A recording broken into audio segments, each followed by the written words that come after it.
Hello and welcome to my practice presentation for our IDS 403 final project. My name is Robert Little and this presentation is on space technology. Is it a friend or is it a foe? Obviously a significant idea to relay when talking about the advances in technology is the social impact. And there are three schools of thought on exactly how this goes about. The first is technological determinism, which asks the question, does technology shape society? Or the opposite, where is social constructionism, asking, do we shape technology? And then there is a blend of both, known as technological momentum, as purported by Hughes, where the two shape each other. Obviously, many of these technologies have strongly influenced social change throughout the years.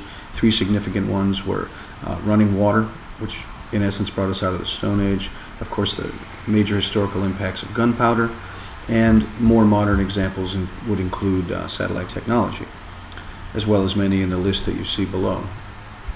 Technology has also influenced behavior and operations in many areas, including space community, obviously. A world immersed in technology and its ever-changing environment is what we live in today. Of course, as technology advances, our reliance on it, unfortunately, increases.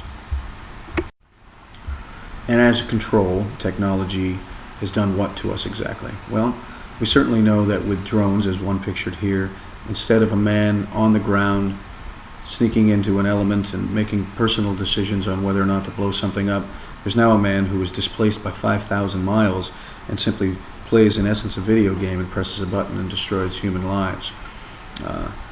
Then, when in referencing the robotic picture, if humans are the greatest source of uncertainty and efficiency, as purported by Monahan, then we have a temptation to use technology, including things like robots and that sort of thing, to do the work instead of the humans, because they don't make mistakes like humans do.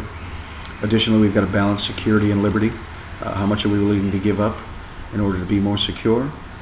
And space technology has played a large role in many aspects of these challenges.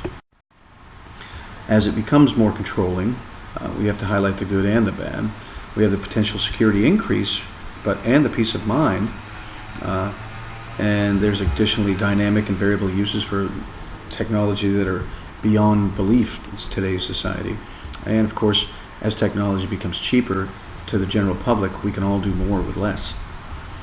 Then in the bad, we obviously have the personal freedom decrease we mentioned before. We have, unfortunately though, the inability to get unplugged and the feeling that we're constantly being watched, because our technology is always there and it's never off, it seems like these days. And of course the question comes up, where does it end? Where do we continue to rely on technology and let it take more and more control? And of course we're supposed to believe that advancing technology is progress, right? Well, there are also some other issues that come about where it increases class bias potentially. That's the gap between the haves and the have-nots might increase. We have the human substitutes that we mentioned before. We have an overall change to how we view birth and death and how we manipulate potentially both of those things.